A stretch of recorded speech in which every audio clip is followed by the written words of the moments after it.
하나님의 말씀은 열왕기하 17장 33절 합독합니다. 이와 같이 그들이 여호와도 경외하고 또한 어디서부터 옮겨왔든지 그 민족의 풍속대로 자기의 신들도 섬겼더라 하면 여호와도 경외하고 자기의 신들도 섬겼다라고 이야기하고 있습니다. 오늘 우리가 읽은 이 열왕기하 17장의 이 말씀은 지난 주일에도 말씀드렸듯이 북이스라엘이 멸망당하고 있는, 또 왜 멸망당했는지, 또 그 이후에 어떤 일이 있었는지 영적인 관점에서 언급을 하고 있습니다. 이스라엘 나라, 그들은 아브라함 이후에죠.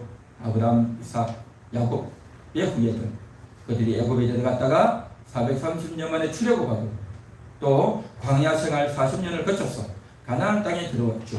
한 300여 년 동안 사사시대를 거쳐서 이제 사울 임금, 그 다음에 다윗, 그 다음에 세 번째가 솔로몬, 그 임금의 때를 지나고 난 이후에 사울 40년, 다윗 40년, 솔로몬 40년, 120년이 지나고 난 이후에 4대 임금이었던 르호보암 때에 나라가 둘로 쪼개졌어요.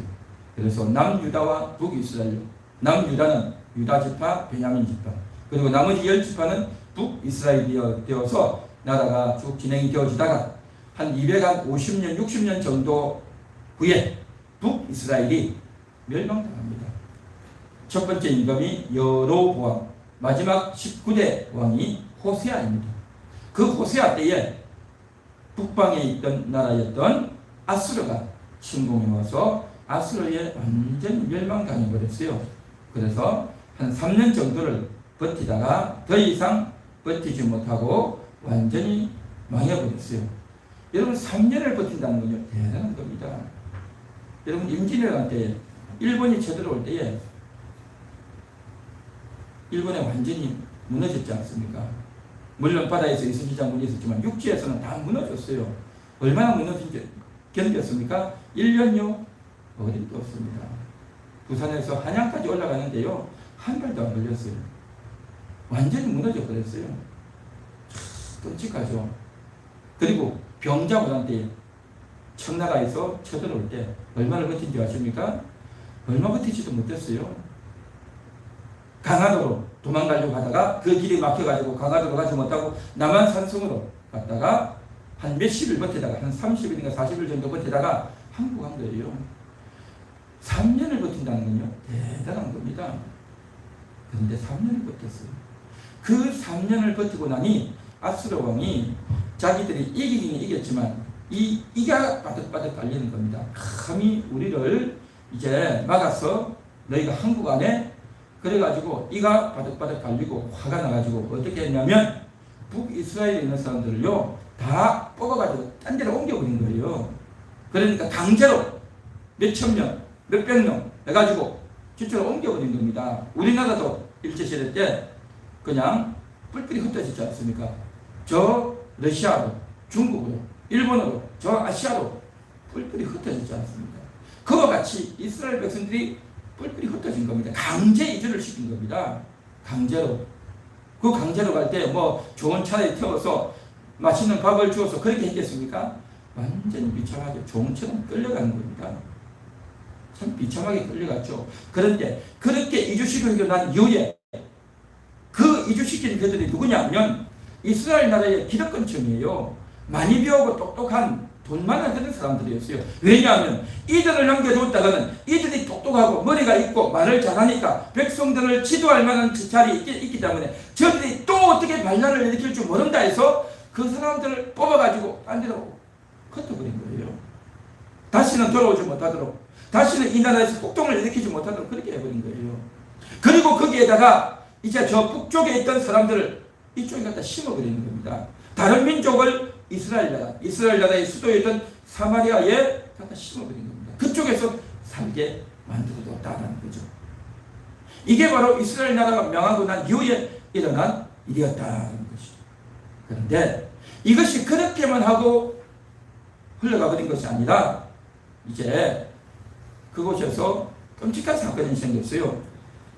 25절 보십시오. 열왕기하 17장 25절. 그들이 처음으로 거기 거주할 때에 그들이 누굽니까? 그들은 바로 북방에서 강제 이주당해서 이스라엘 나라에 들어온 자들입니다. 24절에 거기 나오죠. 24절. 아수르 왕이 바벨론과 구다와 아와와 하맛과 스발와임에서 사람을 옮겨다가 이스라엘 자손을 대신하여 사마리아 여러 성읍에 두매 그들이 사마리아를 차지하고 그 여러 성읍에 거주하니라. 사마리아를 차지했던 겁니다. 기득권 저기 부자들이 똑똑한 사람들이 살고 있던 그 집에 들어가서 살게 한 거예요. 좋은 집에 들어간 거죠. 그곳에서 있으면서 아수르 왕에게 충성하고 사마리아 지역을 잘 관찰하면서 혹시 누가 폭동을 일으켰는지 혹시 누가 데모하는지 그거 잘 살피도록 그렇게 한 거예요. 그래서 좋은 집에 들어가서 살게 했단 말이죠. 그랬는데 일이 생겼습니다. 25절. 그들이 처음으로 거기 거주할 때 그들이 누굽니까? 다른 나라에서 사마리아에 이스라엘로 온 그들이죠. 처음 거기 거주할 때에 여호와를 경유하지 아니하므로 여호와께서 사자들을 그들 가운데 보내시며 몇 사람을 죽인다. 사자를 보내서 이 사자는 라이온입니다. 사자를 보내서 죽여버린 겁니다. 그래서 죽여버렸어요. 끔찍한 일이 생겼죠. 끔찍한 일이. 그런데 이 사건에 대해서 저들이 어떻게 해석했냐? 그러니까 이곳에 있는 사람들이 이스라엘 사람들이 폭동을 일으켜서 갑자기 그 집에 쳐들어가서 요즘식으로 말하면 특공대를 조직해서 그들을 칼로 죽이고 화살을 쏘아서 죽인 것이 아니라 사자가 와서 물어 죽였단 말이죠. 그런데 아이고 괜히 사자가 있는데 갑자기 나타났나? 저 사자가 왜 나타나냐? 라고 생각하기 쉬운데 이 사람들은 거기에 대해서 이런 생각을 했습니다. 26절. 그러므로 어떤 사람이 아수르 왕에게 말하여 이르되 왕께서 사마리아 여러 성읍에 옮겨 거주하게 하신 민족들이 그 땅 신의 법을 알지 못하므로 그들의 신이 사자들을 그들 가운데에 보내매 그들을 죽였사오니 이는 그들이 그 땅 신의 법을 알지 못함이니이다 하니라. 사자들이 나타나서 이 중요한 사람들을 아수르 왕의 신하 같은 아수르 왕에게 충성을 바쳐야 될 그 자들을 죽여버렸는데 그냥 괜히 사자가 나타나서 죽인 것이 아니라 이들이 여호와의 법을 알지 못했다는 거죠. 저들은 여호와의 법을 당연히 알지 못하죠. 다른 나라 사는 사람들이 여호와를 알지 못하죠. 다른 신들을 알죠. 자기 나라에서 믿고 섬기던 그 신을 믿고 섬기던 자들이 있단 말이죠. 여호와의 법을 당연히 모르죠. 그러니까 이들은 여호와의 법을 알지 못하는 게 당연한데 그런데 사람들은 그 아수르 신하들은 아수르 왕에게 보고하기를 이 땅 신, 이 땅 사마리아에는 여호와를 섬기는 족속이다라는 거죠. 아수르나 다른 북방 지역이나 아까 있던 바벨론, 구다, 아와, 하맛, 스발론 이런 나라들은 그 땅에 있는 신들을 섬긴다는 거죠. 그러니까 각 지역마다, 각 땅마다, 각 나라마다 섬기는 신이 다 달랐어요. 그런데 그 땅에서는 그 신을 섬겨야 되는데 그 신을 섬기지 않으면 우환이 생기고 재앙이 있다는 거죠. 사마리아에서는 여호와를 섬겨야 되는데 여호와의 법을 알지 못해서 사자가 와서 물어 죽였습니다. 그렇게 사람들이 생각을 했다는 겁니다. 이것이 그때 당시 지금으로부터 한 3000년 전에는 이것이 일반적인 사람들의 생각이었어요. 보편적인 생각이었어요. 그러니까 이곳에 와서 죽었던 사자에 물려 죽은 사람들은 그냥 괜히 길 가다가 요즘식으로 말하면 우연히 재수가 없어서 갑자기 사자가 나타나서 물어 죽인 것이 아니고 이들은 여호와의 법을 몰랐다는 거예요. 여호와의 법을 몰랐다는 말이 뭐겠습니까? 이 땅에서 사마리아 땅에서는 여호와의 법을 무시하고 여호와의 법을 항변해서는 안 된다는 거예요. 요즘식으로 말하면 뭐가 되겠습니까? 교회에 와가지고 헌금을 훔쳐간다든지 교회에 와가지고 갑자기 말이야 오물을 버린다든지 교회에 있는 사람들 교인들을 갑자기 때리고 또 몹쓸짓을 하고 그런 식으로 한 것이라고 한다면 이것은 그냥 일반인들을 때리고 훔치고 강도짓을 하는 인신매매하는 그런 짓 정도가 아니라 교회에 대한 대적이잖아요. 그렇죠. 이건 틀림없이 교회에 대한 대적이고 목회자에 대한 대적이고 교인에 대한 대적이단 말이죠.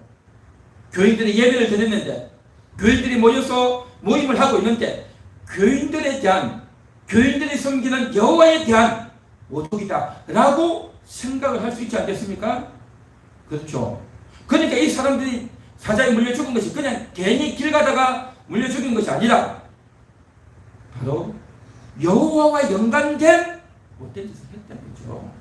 그래서 왕의 신하가 그 해석을 하고 있는 거예요. 그 해석을 하니까 이 아수르 왕도 수긍을 한 거예요. 받아들였단 말이죠. 엉뚱한 말도 안 되는 이야기를 했다면 받아들이겠습니까? 받아들일 리가 없죠. 이들은 여호와를 믿는 사람도 아니에요.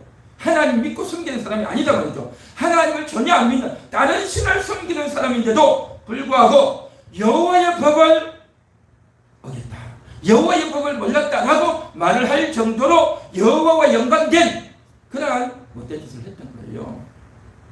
사마리아에 온 이 사람들이 그러니까 이거 이렇게 해서는 안 되겠다. 이렇게 했다가는 또다시 사자가 나타나서 물어 죽을 수 있겠다. 또 여호와와 연관된 여호와를 대적하는 이 땅 사람들을 해친든지 그것이 구체적으로 어떤 범죄인지는 알 수가 없지만 어쨌든 여호와와 반대되어지는 이 땅에서는 이 땅 이스라엘 나라 사마리아에서는 여호와를 진노케 해서는 안 되겠다 라는 생각을 한 거예요. 지금 그러면 뭘 조심해야 되겠느냐, 어떤 걸 주의해야 되겠느냐, 이거 조심해야 된다, 교육시켜야 된다 라고 해서 어떤 일을 했느냐, 바로 사마리아에서 강제 이주시켰던 사마리아에 있던 그 사람을 불러다가 여호와를 어떻게 섬겨야 되는지를 가르쳐야 되겠다라고 된 겁니다. 그래서 강제 이주당에 있던 사람 중에 제사장을 한 명 불러왔다라는 겁니다. 이것이 바로 27절입니다. 아수르 왕이 명령하여 이르되 너희는 그곳에서 잡아온 제사장 한 사람을 그곳으로, 그곳이 어디입니까? 이스라엘 나라 사마리아죠. 사마리아로 그곳으로 데려가되 그가 그곳에 가서 거주하며 그 땅 신의 법을 무리에게 가르치게 하라. 그래서 하나님에 대해서, 예를 들어서 교회에 대해서 이제 훔치면 안 된다, 교인들을 함부로 대하면 안 된다, 또 그 종교에서 중요시하는 교리가 뭔지 그것을 잘 알아서 극단적인 행동, 못된 행동, 그 땅의 신의 법을 어기지 않도록 잘 가르치라 라고 하는 것을 지금 하기 위해서 제사장을, 딴 데 끌려가 있는 제사장을 한 명 사마리아로 다시 데리고 와서 그 교육을 시키는 겁니다. 그래서 28절, 이에 사마리아에서 잡혀간 제사장 중 한 사람이 와서 베델에 살며 백성에게 어떻게 여호와 경외할지를 가르쳤더라.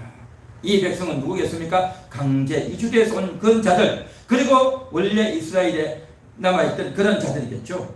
그들에게 여호와 경외하기를 가르쳤대요. 그렇게 가르쳤으면 저희들이 뭘 해야 되겠습니까? 여호와를 경외해야 되잖아요. 그렇죠. 여호와 경외는 뭡니까? 여호와만 경외해야 되는 겁니다. 할렐루야. 여호와도 경외하고 다른 신도 경외하고, 그게 여호와 경외입니까? 여호와 경외는요, 오직 여호와만 경외해야 됩니다. 십계명이 있지 않습니까? 너는 나 외에 다른 신을 내게 있게 하지 말라. 다른 신이 없다는 겁니다. 어떤 우상이든지 형상이든 만들지 말라. 여호와의 이름을 망령되게 일컫지 말라. 안식일을 기억하여 거룩히 지키라. 내 부모를 공경하라. 살인하지 말라. 간음하지 말라. 도둑질하지 말라. 거짓 증거하지 말라. 이웃의 것을 탐하지 말라. 십계명 아닙니까? 그렇죠. 대표적인 것이 그거 가르쳤으면 다른 신을 섬겨서 안 되잖아요. 그런데 29절 어떻게 했습니까? 그러나 각 민족이 각기 자기의 신상들을 만들어 사마리아 사람이 지은 여러 산당들에 두되 각 민족이 자기들이 거주한 성읍에서 그렇게 하여. 그러니까 그 제사장에게 배웠는데 어떻게 했다고요? 자기 신들의 신상을 만들었대요. 가져온 게 아니라, 자기 나라에서 가져온 게 아니라 그곳에서 만들었대. 자기 신상을 제사장에게서 배웠는데 이 제사장이 도대체 뭘 가르쳤어요? 참 희한한 일이거든요. 원래 제사장은 제사를 드리잖아요. 양이나 염소나 짐승을 가지고 와서 이제 피를 흘려서 하나님께 제사 드리잖아요. 근데 그 제사장은 아무나 합니까? 아무나 하는 게 아니에요. 레위 지파 중에서 아론의 후손들만 할 수 있는 겁니다. 아론의 후손들 중에서 이제 아론의 후예들만 그걸 할 수 있어요. 아무나 못해요. 이게 제사장이에요. 그런데 나라가 남유다 북이스라엘을 나뉘어지고 난 이후에 북이스라엘에서는 어떻게 했습니까? 이스라엘 나라의 최남단, 최남단인 베델, 최북단인 단에다가 그냥 임의로 그냥 단을 하나 만든 거예요. 제단을 만들었어요. 그 큰 제단을 만들었어요. 그냥 그래서 거기에다가 송아지 만들어 놓고 그게 절했잖아요. 이 송아지가 여호와다 그렇게 했잖아요. 그게 북이스라엘 나라가 멸망되는 원인이었어요. 그런데 제사장이 다시 불려왔는데 그 제사장이 뭘 가르쳤겠어요? 송아지 만들 거구나. 이 여호와다. 그래가지고 이 송아지 만들어 놓고 이 여호와다. 여기 제사 드린다라고 한 거죠. 그러니까 다른 나라에서 들어온 이 사람들은 뭡니까? 여기도 별거 없네? 우리도 우리 신 하나 만들면 되겠냐? 그걸 하는 거죠. 말로는 여호와를 섬긴다고 했지만 하는 행책을 보니까 별 차이가 없는 거예요. 그냥 신의 종류만 다를 뿐이지 똑같이 제사 드리고 똑같이 하는 거예요. 그냥. 그러니까 그걸 배워서 그렇게 했다는 거죠. 여호와 경외를 배웠는데 뭘 배웠느냐? 똑같이 형상 만들어가지고 자기 신의 이름을 부르고 했다는 거죠. 그리고 극단적인 행동은 안 했겠죠. 극단적인 행동, 여호와 경외하지 않는 이전에 사자에 물려 죽었던 사람처럼 그렇게는 하지 않았겠지만 자기 신들을 그대로 숨겼다는 거죠. 그러니까 이 신앙이 엉망이 되어버립니다. 그러니까 북이스라엘 나라가 망할 수밖에 없는 원인이 제사장이 정통성이 없단 말이죠. 그냥 아무나 제사장을 시킨 거예요. 좀 똑똑하고 말 좀 잘하고 좀 배운 게 있는 사람 아무나 잡아가지고 돈 가지고 오면 돈 받고 어느 제사장에 그렇게 되어버립니다. 그렇게 되어버립니다. 요즘 오늘날에도요 정말 하나님의 부름을 받고 철저한 소명의식을 가지고 목회하는 것이 아니라 그렇지 않고 나도 신학교 나왔다. 나도 이제 목사 안수 받았다. 해가지고 아무렇게나 성경을 믿지도 않고 하나님을 경외하지도 않고 하나님에 대한 제대로 된 신앙도 없이 아무렇게나 목회한다 해가지고 어떤 신학교든지 가가지고 그냥 목사 되어 있는 그런 사람들이 많습니다. 기가 안 찹니다. 그래서 그들이 가르친다는 내용이 보면 말도 안 돼요. 사람들을 웃기고 사람들을 끌어당기고 말 잘하고 그러니까 사람들이 거기에 귀가 솔깃 돼서 끌려가는 사람들이 얼마나 많은지 몰라요. 안타까운 일들이 예나 지금이나 똑같이 있단 말이죠. 그러니까 그들이 뭘 가르치겠어요? 성경 한 구절 읽어놓고 엉뚱한 소리만 하는 거예요. 엉뚱한 소리만. 하나님에 대한 이야기가 아니라 재미있는 이야기하고 세상 돌아가는 이야기하고 세상 정보 이야기하고 또 누구를 대신해서 욕해주고 손가락질 해주고 막 이러면서 사람들의 마음을 기분 좋게 해주는 그러한 행태들이 참으로 많습니다. 어쨌거나 그렇게 되어지다 보니까 어떻게 됩니까? 오늘 33절 말씀과 같이 이들이 엉망이 되어버렸어요. 32절 보십시오. 그들이 또 여호와를 경외하여 자기 중에서 사람을 산당의 제사장으로 택하여 사람 중에서 산당의 제사장을 택했단 말이죠. 레위인이 아니라 거룩한 자가 아니라 그냥 아무나 택해서 그 산당들에 자기를 위해서 제사를 드리게 합니다. 33절 이와 같이 그들이 여호와도 경외하고 또한 어디서부터 옮겨왔든지 그 민족의 풍속대로 자기의 신들도 섬겼다. 완전히 엉망이 되어버린 겁니다. 그래서 이스라엘 나라가 멸망했는데 멸망당하고 난 이후에도 똑같은 행태가 벌어졌단 말입니다. 그렇게 벌어질 수밖에 없었던 이유가 뭐냐? 제사장을 불러와서 특급 인재를 배치해서 이제는 재앙이 없도록 사자에 물려 죽는 일이 없도록 하려고 했는데 그렇게 불려온 그 사람의 행태를 보니까 완전히 엉망이다. 말로는 여호와를 이야기하지만 제대로 된 신앙이 목숨 걸고 여호와를 믿겠습니다. 섬기겠습니다. 그게 없는 거예요. 만일에 이곳에 온 제사장이 아론 같은 사무엘 같은 모세 같은 사람이 왔다면 이렇게 했겠습니까? 당장 그들 치우고 말도 안 되는 소리 하지 말라. 여호와만 믿어야 된다. 이방 사람들이 그렇게 만들려고 하면 딱 걷어치우고 다 집어 던지고 난리가 났겠지 않겠습니까? 만일에 그렇게 했다면 이 사무엘 같은 자는, 이 모세 같은 자를 살려줬겠어요? 당장 욕을 하고 돌을 던지고 죽이려고 했겠죠. 그랬다고 한다면 이 제사장이 살아남았겠냐 말이죠. 그런데 이 제사장이 가르친 것이 엉뚱한 것을 가르칠 수밖에 없을 정도로 성직자들이, 유대인들이, 제사장들이 다 부패하고 타락되었다는 것을 여실히 이걸 통해서 보여주는 거예요. 여호와도 다른 신들도 섬길 수밖에 없었던 그 원인, 제사장이 그런 교육을 할 정도로 그 영적인 지도자마저도 다 무너져 있었던 그런 시대였다는 것을 지금 열왕기하 17장에서 이야기하면서 이것이 바로 이스라엘 나라가 망할 수밖에 없었다는 것을 이야기하는 거예요. 오늘 저는 이 시간 여호와를 경외할 것을 하나님은 요구하고 계시다는 겁니다. 여호와를 경외하지 않았던, 전혀 불신자로 있던 이러한 이방 족속에게도 여호와를 모독하는 행동을 할 때 바로 즉각적으로 심판해 버리지 않습니까?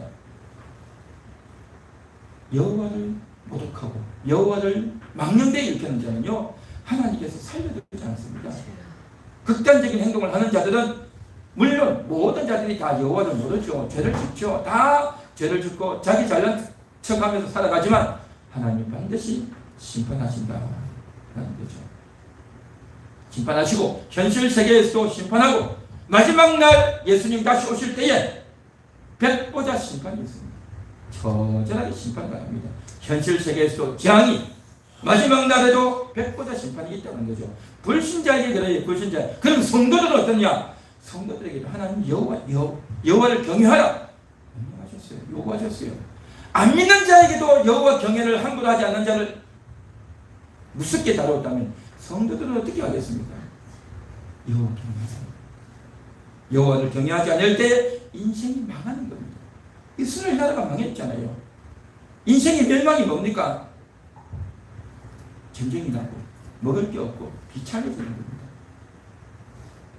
그건 멸망이에요. 그런데 그 중에서 하나님이 택하신 자는 반드시 건지죠. 하나님이 택하신 자는 반드시 건지지만, 그러나 그 사람이 하나님을 제대로 숨기지 않고 경외하지 않으면 그의 인생은 멸망이 돼요. 마지막 날 영원한 구원받지만 그의 인생은, 그의 평생은 태어나서부터 50년을 살지 70년을 살지 30년을 살지 10년을 살지 모르지만 여호와를 모르고 여호와를 경외하지 않는 인생은요, 멸망이에요. 인신매매를 당하고 성폭행을 당하고 전쟁이 일어나고 먹을 것이 없고 비참한 인생을 사는 겁니다. 그게 멸망이에요.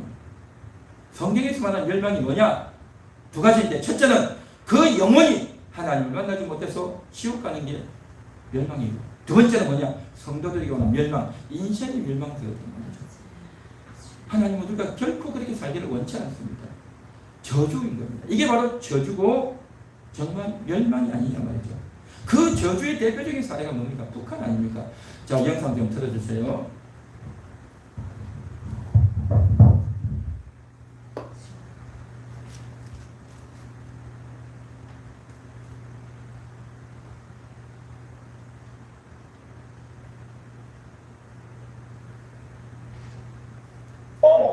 혹시 북한의 고아원은 이제 사람이 그냥 죽어가도 진짜 병원만 가면 살 수 있는데 그냥 방치해두고 진짜 밥도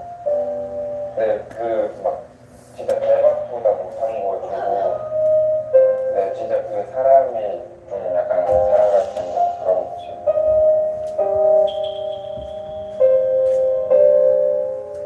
네, 아무튼 먹고 살기 힘든 고아원을 탈출해서 무작정 기차에 올랐다가 자의반 타의반 전국 유랑 생활을 시작하게 됐는데, 우리 대룡 씨가 과연 어떤 곳을 다녀왔을까요?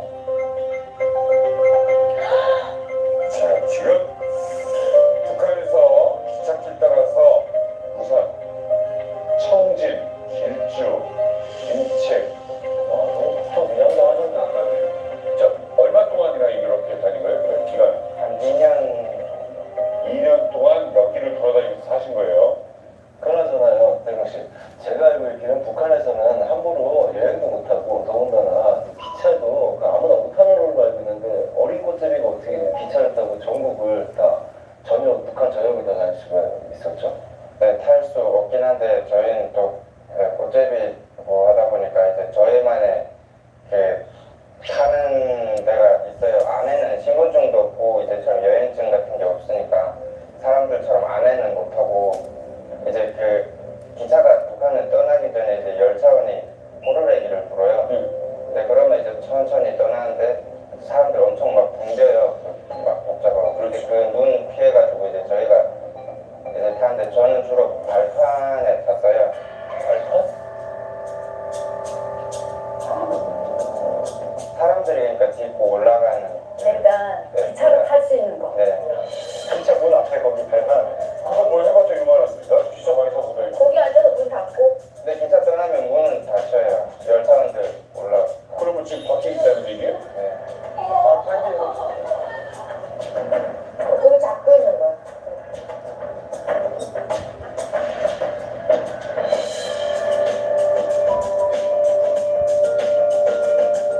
말 그대로 기차를 타는 게 아니라 달리는 기차에 매달려 가는 거네요. 그렇죠, 그렇죠. 그게 정확한 거예요. 기차에 매달려주고 다니는데 혹시 주변에서 좀 챙겨주는 어른들 없었어요? 먹을 거를 준다든가. 근데 아까 형이 얘기한 것처럼 기차가 서면 그 옆으로 이제 걷는다고 했잖아요. 막 바퀴 밑에 뭐 떨어진 것도 막 주워 먹고 하면서.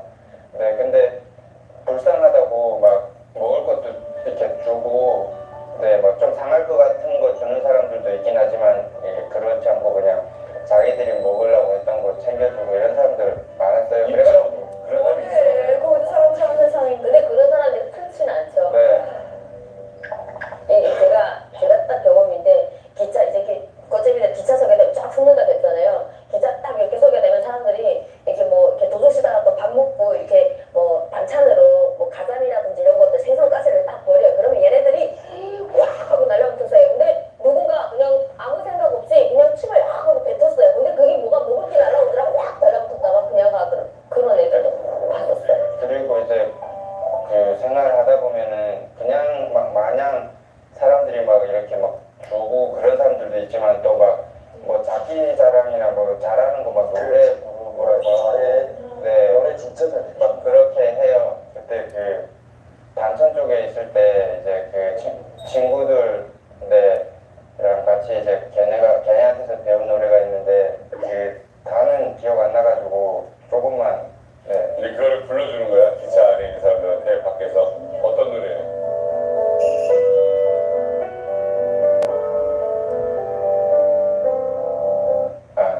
나는 부모도 없고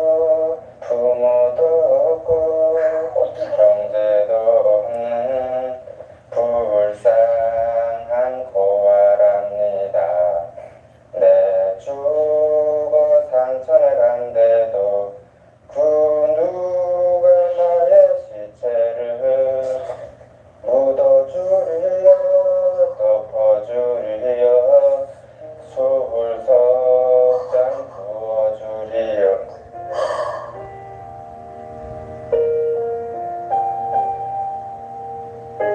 아니 우리가 이런 노래를 하면 신나겠지. 청진에서는 알싸한 모둠에 종래가 뭐.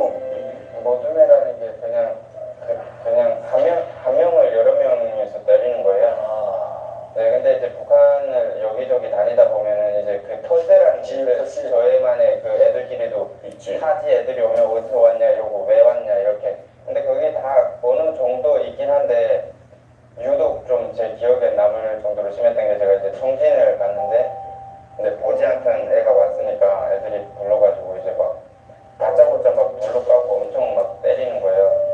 그리고 제가 이제 입고 있던 옷이나 신발이나 뭐 라이파 이런 거 다 뺏어요. 막 자기들이 입고 있던 막 그 좀 약간 낡은 거를 저한테 다 주고 그리고 막 돌아다니다가 먹을 것 제가 얻잖아요. 사람들이 줘가지고 그러면 그거 보면 와가지고 또 막 때리고 다 뺏고 네, 좀 그래도 어쩔 수 없이 이제 그때 걔네가 막 가라고 한다고 해도 갈 수 없는 상황이어가지고 걔네들 눈 피해 다니다 보면 이제 먹을 것도 사람들 없는 데만 다녀야 되니까 막 먹을 것도 못 먹고 아, 뭐냐.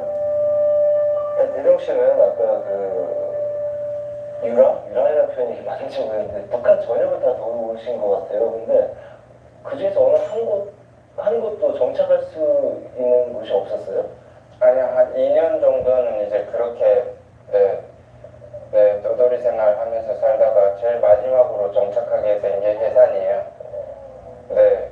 그래가지고, 원래 막 중국이라는 지역도 몰랐는데, 해산에 와가지고 그 해산에 있는 저처럼 그 붕어없는 꼬제비들을 알게 됐어요. 그래가지고, 네, 걔네가 이제 중국에 가면은 막 뭐 먹을 것도 많고, 도와주는 사람도 많고, 네, 북한보다 훨씬 좋다, 막 이런 얘기를 엄청 많이 해줬어요. 그래가지고 겨울 되면 중국에 가자고. 그래가지고 태어나서 처음 그 중국이라는 데를 거의 한 1년 정도 중국을 다녔어요. 왔다 갔다 아니면 중국에서만? 왔다 갔다도 했는데 거의 다 잡혔어요. 한 17번 정도. 몇 살이에요 그때? 그때가 14살. 근데 14살이면 그냥 놔주나요? 근데 처음에 잡혔을 때는 이제 북송 됐었거든요. 그 보이고 부로장 들어갔다가 이제 한 15일 정도 있다가 나이가 어리니까 내보내줘가지고 그다음부터 또 다시 중국 가고 하다가 이제 엄청 그 공안들한테 많이 잡히다 보니까 진짜 그 이번에 잡히면은 진짜 죽을 것 같아가지고 진짜 잡히면 안 되는데 하면서 이제 중국에 가는데 그때 마침 그 교회에 다니는 좋은 분들 만나가지고 이제 한국으로 오게 되었어요. 됐어.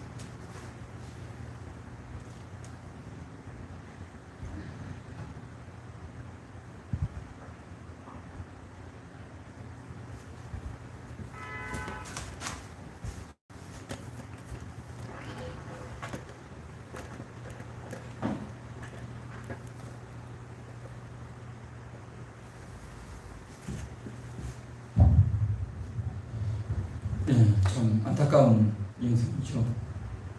바로 탈북을 해서 지금은 대한민국에 들어와 있는 그런 한 청년이 됐지만 고아가 되어서 북한에서 태어나서 고아 생활을 했는데 아버지도 어머니도 없다 보니까 먹을 것이 없어가지고 떠돌이 생활, 또 기차를 이제 타고 난간에 매달려서 다니다 보니까 얼마나 위험하겠어요.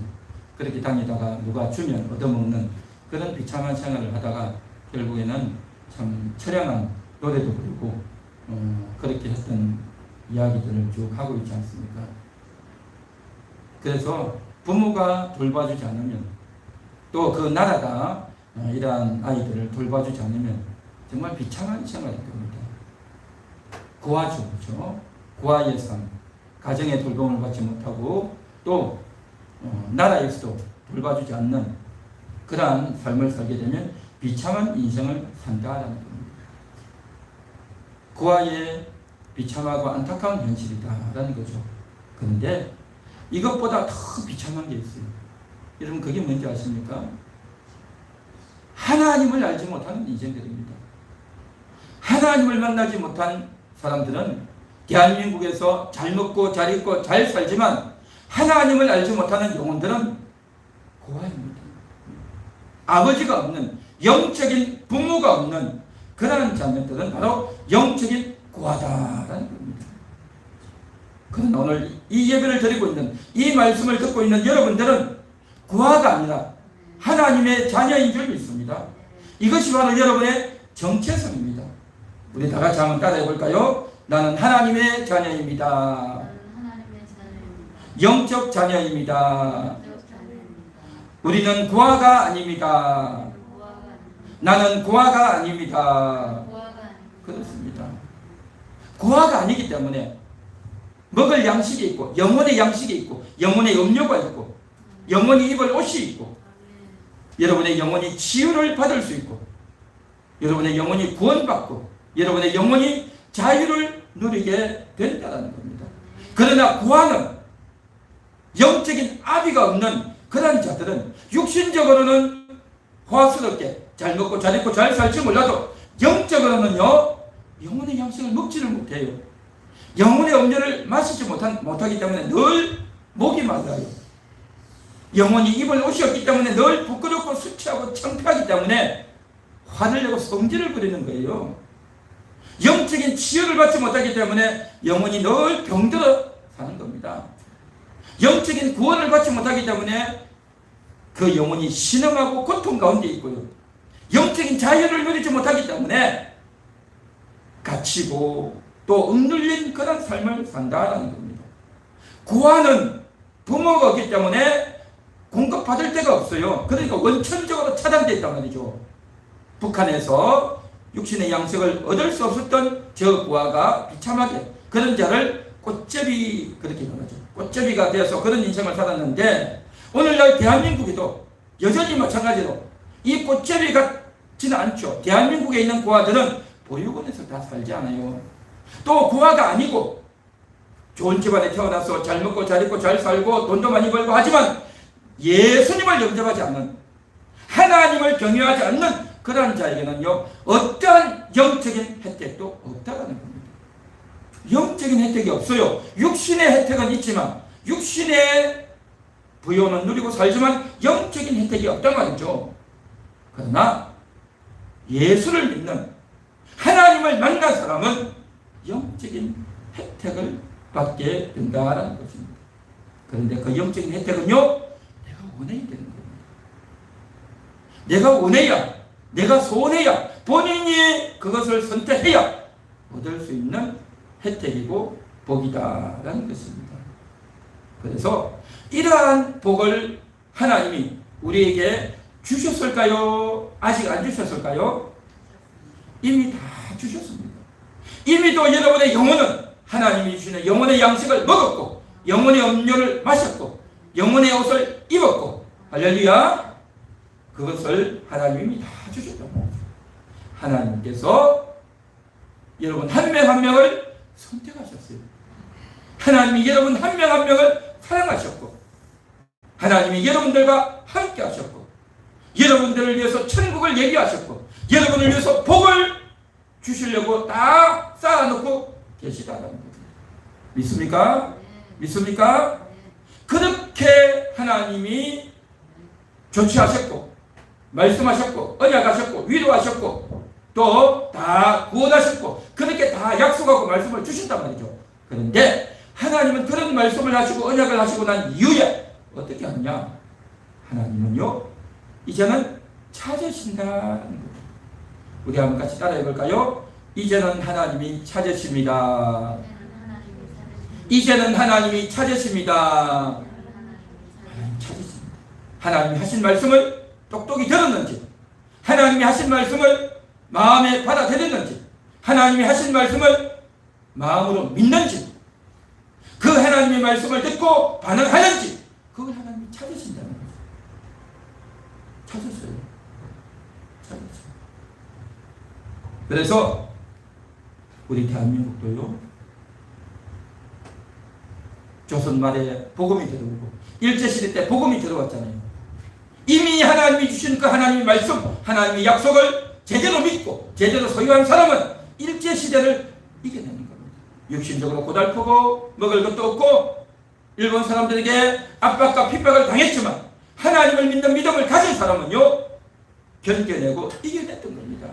6.25 전쟁이 일어나서 난리가 나고 전쟁이 나고 많은 사람이 죽고 다치고 그 어려운 위기 가운데서도 하나님을 믿고 하나님께 기도하며 견뎌냈던 겁니다. 그 이후에 나라가 가난하고 보리고기 있고 먹을 것이 없어도 견디고 기도하며 새벽에 기도하고 주일날 예배하며 하나님을 의지하면서 다 견뎌냈던 겁니다. 할렐루야. 하나님은 다 주셨단 말이죠. 이미 약속을 주시고 위로를 주시고 말씀을 주시고 하나님이 기적을 이미 다 주셨어요. 그랬으면 하나님은 이제 찾으신다는 겁니다. 뭘 찾아요? 들려주신 말씀을 찾아요. 말씀을 들었으니까 정말 잘 들었는지, 그 말씀을 들은 말씀을 마음에 잘 간직했는지, 그 말씀을 정말 믿었는지, 그리고 그것을 듣고 받고 믿었다면 이제는 반응하고 그 신앙, 그 들은 것에 준해서 기도하고 하나님을 의지하고 그렇게 살아야 된다는 겁니다. 이게 바로 찾는 거예요. 하나님을 찾으십니다. 할렐루야. 한 번 더 따라해 볼까요? 이제는 하나님이 찾으십니다. 이제는 하나님이 찾으십니다. 지금 우리는 코로나의 시대를 지나가고 있습니다. 그래서 코로나를 예방하기 위해서 백신을 맞지 않습니다. 그런데 여러분 분명히 아셔야 됩니다. 이 코로나는요, 백신으로 해결되지 않아요. 백신을 맞는다고 해서 코로나 안 걸릴까요? 그렇지 않습니다. 온 나라가, 온 지역이 방역에 성공할 수 있을까요? 아닙니다. 백신으로 방역에 성공 안 돼요. 오히려요, 코로나 때문에 죽는 사람이 더 많아지고 있습니다. 작년 2020년 6월 달에 죽은 사람과 2021년 6월 달에 사망자가 달라요. 그때는 13명이 죽었어요. 근데 이번에는 100명이 넘어가요. 사망자가 코로나로 6월 달만 비교했을 때에. 그런데 6월, 7월, 8월 달 여름에는 좀 적어요. 가을이 되면 더 많아진단 말이죠. 더 많아져요. 방역을 잘하는 방역 선진국이라고 하는 영국이나 미국이나 이스라엘이나 홍콩 같은 나라들은요, 다 백신 다 맞았어요. 백신 다 맞았어요. 그 국민의 70% 이상이 백신을 다 맞았어요. 그런데 백신 맞았는데도 불구하고 감염이 걸리고 있어요. 뻥뻥 뚫리고 있단 말이죠. 그러니까 이 나라들이요, 손을 놓고 망연자실 엎드리고 있는 겁니다. 그 백신을 잘 처리하고 있다는, 방역을 잘하고 있다는 나라들이 지금 그래요. 그리고 대한민국에 사망자가, 원인 모를 사망자가 많아지고 있어요. 매 해마다요, 암이 걸려가지고 또 배가 이상하고 또 간이 이상하고 또 심장이 이상해서 죽는 사람, 혹은 교통사고로 죽는 사람, 혹은 나이 많아 죽는 사람, 혹은 자살이나 이런 것으로 죽는 사람, 해마다 죽는 사람이 있지 않습니까? 그래서 2020년, 2019, 2018, 2017, 2016 이렇게 해마다 죽는 사람이 쭉 있어요. 그러면 그 통계가 다 나와요. 뭐 때문에 죽었다? 질병 때문이다, 사고 때문이다, 노환이다, 자살이다. 이게 통계가 딱 나오거든요. 근데 2020년부터는 원인 모를 사망자가 만 명이 있어요. 만 명. 그게 뭐겠어요? 그 원인 모를 사망자가 정확히 밝히고 있지 않은 코로나가 아닌가라고 강력하게 의심하고 있는 그런 상황입니다. 그러니까 이 코로나로 인해서 지금 굉장히 어려운 지경이죠. 그래서 막아보려고 많이 모이지도 말라, 여기도 저기도 가지 말라, 그렇게 하지 않습니까? 그런데 올해는요, 오래간에 안 끝나요. 2022년 내년에도 힘듭니다. 지금 현재 예측하기는 가장 빨라도 2023년이 돼야 이게 가능성이 있다. 가장 빨라도. 그렇게 지금 예측이 되고 있는 실정이란 말이죠. 그런데 이 코로나를 위해서 건강의 문제뿐만 아니라 더 어려운 문제는 뭐냐? 경제적인 어려움입니다. 지금 자기 마트를 운영하고 가게를 하고 식당을 하고 조그마한 이러한 것들을 가지고 장사하는 자영업자들 있죠? 다 뭡니까? 자기 돈으로 한 게 아니라 빚을 내서 했단 말이죠. 은행이 대출받아서 했단 말이죠. 또 공장을 하고 기업을 하는 사람들도 다 돈 빌려서 한 거죠. 또 주식을 하는 사람들, 또 아파트 사는 사람들 다 돈 빌려서 했어요. 그런데 어떤 일이 벌어지느냐? 지금 최근에 한국은행이 금리를 올렸어요. 한국은행이 금리를 올리면 다른 은행도 금리를 다 올려야 돼요. 그런데 금리를 올린다는 말이 뭡니까? 이자를 더 많이 내야 된단 말이죠. 여태까지 돈을 빌려가지고 예를 들어서 한 달에 이자가 30만 원을 내는데 이자는 35만 원, 40만 원을 내야 된단 말이죠. 그런데 훨씬 더 많이 빌린 사람들 몇백만 원, 몇천만 원 이자를 내는 사람이 있단 말이죠. 근데 이자를 낼 수가 없어요. 이미도 보안 상태고 견디기 힘든데 이자를 더 내야 되니까 안 된단 말이죠. 그러면 어떻게 됩니까? 나중에 은행이 무너지고 공장이 무너지고 자기가 담보를 했던 거 다 내놔야 되는 겁니다. 그런 끔찍한 일이 옛날에 97년 IMF 때 있었죠. 그런데 앞으로 이런 일이 다가올 것이 눈앞에 지금 다가오고 있는 그런 실정입니다. 가장 먼저가 가상화폐죠.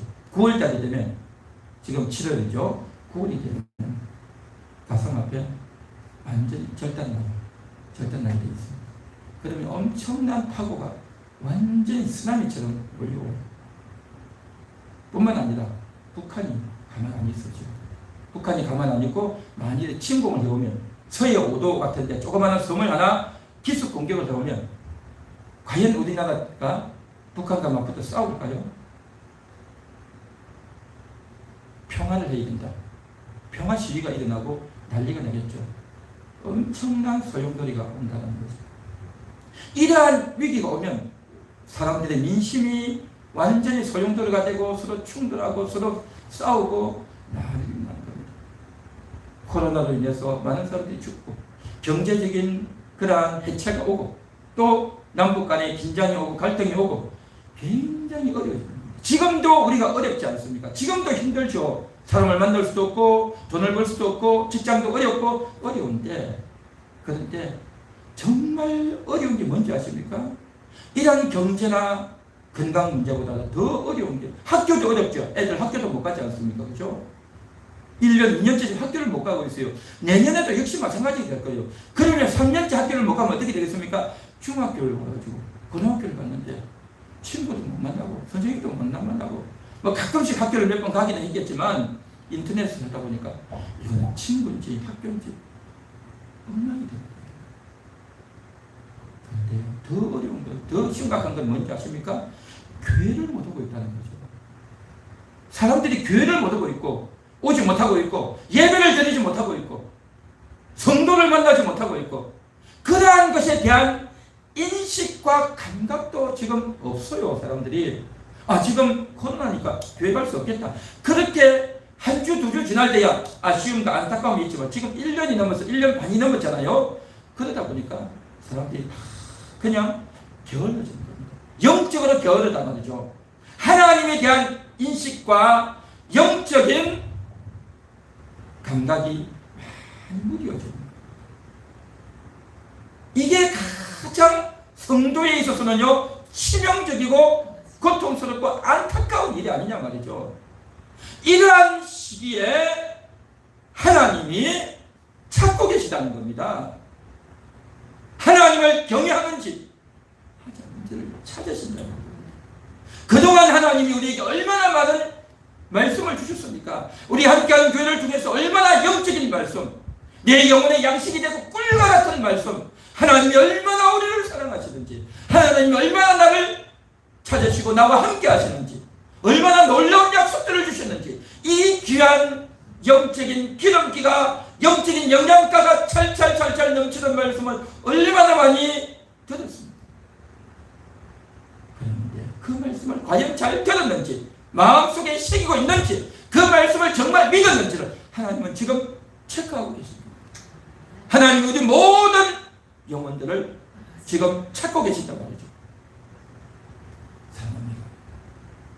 하나님은 지금 우리를 찾고 계신 겁니다. 현실적으로 보면 코로나로 인해서 건강이 오고 많은 사람들이 죽어나가고 좋지 못한 뉴스들이 자꾸 나오고 아이들이 학교를 가지 못하고 또 직장도 없어지고 사업도 안 되고 나라 전체의 경제가 지금 무너지기 일보 직전에 북한이 지금 어떻게 우리를 공격해서 이 나라를 흔들어 놓을지 모르는 굉장히 폭풍 전야 같은 그런 현실이 지금 있습니다. 그때가 되면요 엄청난 일이 생깁니다. 엄청난 일. 바로 그때에 하나님을 제대로 신앙했던 사람은 흔들리지 아니하고 끝까지 기도하며 하나님을 의지하며 나아갈 것입니다. 그러나 하나님의 그 말씀을 귓등으로 들었고 믿지도 않았고 한 귀로 듣고 한 귀로 흘려버린 사람들은 그 위기가 오면 사정없이 흔들리는 거예요. 바람에 나는 겨와 같이 막 떠돌아다닌단 말이죠. 여러분들은 하나님을 경외하는 자입니까? 여러분은 하나님을 믿는 자입니까? 그 말씀을 제대로 들었다고 한다면 그것이 여러분의 삶에서 나타날 것입니다. 언약을 제대로 믿었는지, 하나님이 나를 선택했다는 말씀을 믿고 있는지, 하나님의 그 약속을 제대로 받고 있는지, 하나님이 나를 사랑한다는 그 말씀을 믿고 있는지, 그것을 믿고 받은 자는요 반응하게 되어 있어요. 위기가 오면 반응해요. 그런데 그 말씀을 믿지 않고 받지 않은 사람은 어려움이 오면요 낙심을 하고 흔들리고 내 집이 넘어간다, 내 공장이 넘어간다, 직장이 나가갔다, 돈을 벌 데가 없다, 인터넷비, 수도세, 또 이런 각종 돈이 얼마나 많이 나갑니까? 그렇죠. 전기세도 나가고 또 여러 가지 돈이 많이 나가는데 매달마다 돈이 나가기 때문에 돈이 수십만 원, 수백만 원 되는데 돈도 넣을 데는 없고 사업은 망해버리고 어떻게 하냐 말이죠. 어떻게 하냐 말이죠. 당장 먹을 것이 없단 말이죠. 차를 타야 되는데 차비도 없단 말이죠. 차에 기름을 넣어야 되는데 기름 넣을 돈도 없단 말이죠. 그런 일이 올 수 있습니다. 충격적인 일이 올 수 있단 말이죠. 지금은 그래도 코로나가 돼서 답답해서 어디 못 나가고 그렇지만 그래도 몰래 잘 다니잖아요. 그런데요, 더 경제가 어려워지면 정말 돈이 없어서 정말 버스비가 없어서 다니지 못할 그런 형편이 생길 수가 있다는 겁니다. 바로 그때 사람들이 낙심하고 흔들리고 난리가 나고 도둑질을 하고 서로 싸우고 피튀기가 싸우는 그런 일들이요 올 수 있습니다. 올 수 있어요.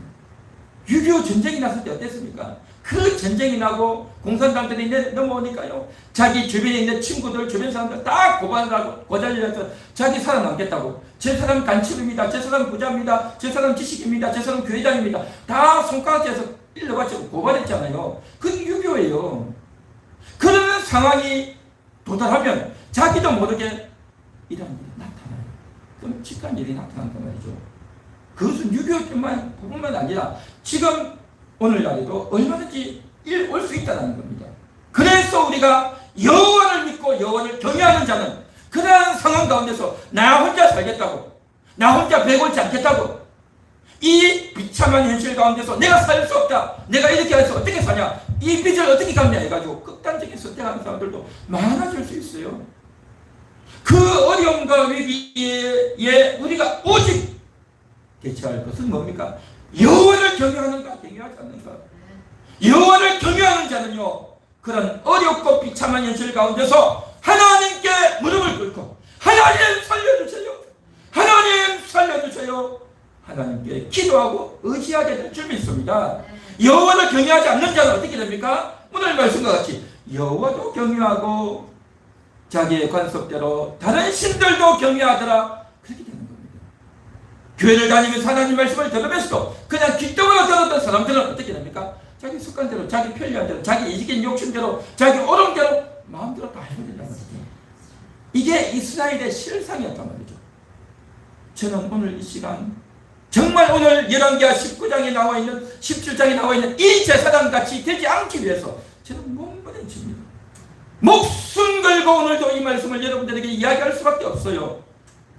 그냥 대충 믿고 하나님에 대해서 엉터리를 가르쳐서 바른 진리가 아니라 엉뚱한 것을 가르쳐서 사람들이 착각하게끔, 하나님에 대해서 오해하게끔, 저는 그렇게 가르치고 싶지 않습니다. 정말 하나님을 제대로 알고 하나님을 제대로 약속을 믿고 하나님을 향해서 달려가도록 하게 하기 위해서 제가 존재하는 거예요. 그래서 제가 이 함께하는 교회 목회를 하고 있는 것이고, 그래서 하나님이 이곳에 저를 보내주신 줄로 믿습니다. 오늘 시간 방금 우리가 영성에서 봤듯이 이 꽃제비, 부모도 없는 꽃제비 떠돌아다니고 길거리 다니면서 동냥하고 훔쳐먹고, 남이 이렇게 먹으면 잽싸게 가서 이제 도망쳐오고 훔치고 또 남을 때리고 하는 그러한 거지잖아요. 영적인 거지. 먹을 것이 없어서 우울거리는 겁니다. 코로나가 더 심해지고요, 어려워지면요, 그렇게 우글우글한 거예요. 한 탈북자가 이런 이야기 하더라고요. 탈북을 하다가 잡혀가지고 중국에서 잡혀서 다시 북송이 됐는데, 그 북송돼서 그곳에 들어가니까 이분이 여자분인데 남편이 먼저 탈북하고 딸이 먼저 탈북했는데 얼마나 두들리면는지 너무너무 아파서 견딜 수가 없더래요. 무조건 때려요. 욕을 하고 꼬집고 때리고 얼마나 아픈지. 그렇게 해가지고 이제 겨우 때리고 나서 감옥에 갖다 놓는데, 그곳에 가니까요, 다 그런 사람이 너무 많더래요. 그렇게 매 맞고 두들기 맞고 와가지고 갇혀있는 사람이 그렇게 많더래요. 다 탈북하다가 잡혀온 사람들이래요.